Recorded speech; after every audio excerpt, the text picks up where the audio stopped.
अब तो साला पूरा हॉलीवुड के ही बैठे हैं। हेजिक तो बनाए एवेंजर के पार्ट 10वां हई अब ओकरा से तो हॉलीवुड के लोग का जानी हॉलीवुड फ्रॉम बिहार हई ठीक बा काय बौरा गेल बारो का हाल बा ठीक बा रहनु तू काय कहता कि हॉलीवुड बनी हई बनी हौ बनी हेने आवो तनी हवा आवे दा हेने आके बतियाबो बोलो हॉलीवुड के नाम सुनले बारो तो के ने सुनले हॉलीवुड के नाम सुनले बारो न तो आज हाँ। हॉलीवुड के फिल्म में आई के नाली आई फिल्म हॉलीवुड के ओइबे ना करी तू देखियो ना अरे काहे नहीं मर्दे बिना आई मतलब बंद में ना करी तो आई कहां तारा तारा रोक बंद में ना करी काहे ना बनी काहे ना बनी हाँ। अब बनहिन एजी के हम हमर मुंहवा देख ला याद कर ला फ्यूचर के महान डायरेक्टर बाप रे बाप अब फिल्म बनी बनाई। तहरा बिहार में हॉलीवुड ओमे अंदर हीरो के बनी अपन जितना भोजपुरी में के बड़सन खेसरिया पवन सिंह निरहुआ कलुआ कलुआ का बना कैप्टन कलुआ हाँ।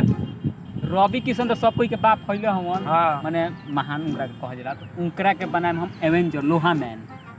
जो ए मर्द एगो बात बताओ बताओ हॉलीवुड के फिल्म बनावे खातिर बजट के पता बता रहा कितना रुपया लागेला मदद तारा पता बा पूरा खानदान बेचारे टबोटा से बॉलीवुड ना बनी सुनो ना बजट के बात करते रहो कितना बजट होला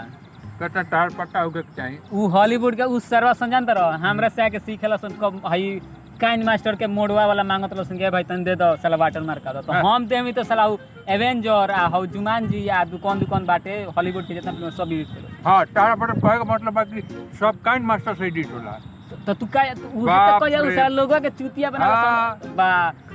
हैरी पॉटर देखले बारो रखे ने खटक ले हैरी पॉटर जन ग्रीन स्क्रीन में सब बाटे नु जितना हॉलीवुड में लागेला हां ग्रीन स्क्रीन का ग्रीन स्क्रीन ना हो का ह उ आइरल सन नु त बाटे लुंगी हरियर लुंगी बाटे हमरा गांव के मुखिया जी के ए रहे त उनकर लुंगिया लागैल सन हाँ। का जन बजट नहीं मर्दे तारा नइखे पता त काहे ना बोलत तारा तारा बस में बाजा हॉलीवुड ले आवल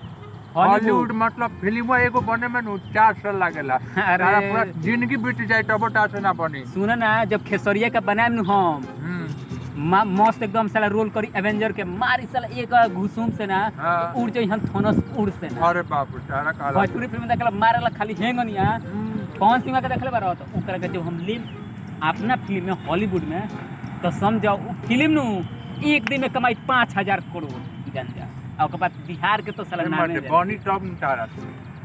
बनी का ना कहे के तो हम कह देम कि कुछ बना देम लेकिन ओकरा खातिर बजट चाहिए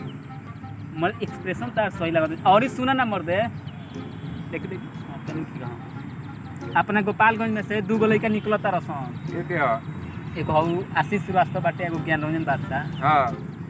आशीष श्रीवास्तव के बनाए माकड़ा मैन जैसे बाटे स्पाइडरमैन होम कमिंग तो हम बनाए माकड़ा मैन घरे आओ हाँ। चंद्र जन ज्ञाना बाटे नु हां ओकरा के रोल देन जन जुमान जी में जन जॉनी सिंह सब बनल बाटे मैं जॉनी सिंह नानू हो का चंद्र जॉनी सिंह सब रॉक नाम होकर मटे WWE में पहले खेला टलक ह मैं ट्राई मालूम नहीं है कि कौन लेकिन का साला मुंहवा तो जॉनी अरे मियां खलीफा ओकर दोस्त ही हो ओकरे साथे तो साला मर फिल्म दिया को तारा बनेले काला से मियां छोड़ा खलीफा हटाओ का ना। फिल्म बनावेला तब 5 मिनट के फिल्म होला 5 मिनट का सुन ना यार। ज्ञानवा के दम ओमे रोल हां ओ बनी जॉनी सिंह उ रॉकवा बनी लेकिन मर्दे तहाजन एक्सप्रेशन बन स्टाइल बा सारा माने तनी हमरा दिल के छुअत अरे का देखता रह तू मर्दे हमरा सोच के का कहे चाहता रह अब है मट तू का सही का अब के जोन हॉलीवुड में बिहार में बनी हॉलीवुड फ्रॉम बिहार हां ओमे तू तारा मिली बड़का स्क्रीन पर आवे के मौका अब तू बन बागला अरे पक्का पाका एकदम हम हॉल बन जान एकदम बनबो हैं एकदम बनबो आश्रव हमारे डायरेक्टर साहब हमारे गुरु जी सब कुछ रहुआ टोटल चीज अब तक स्टार बना के काम हमार तो अब फिल्म जल्दी से बनी कोई आई बनी जल्दी से हां सुनो ना फिल्म तो बनबे करे तनी अब तार गुरु तो बन गए तनी 5 रुपए के जाने हम लोग पसंद ताले तारा के फिल्म बनवाते हैं 5 रुपए का औकात नहीं के चलो फिल्म बनवा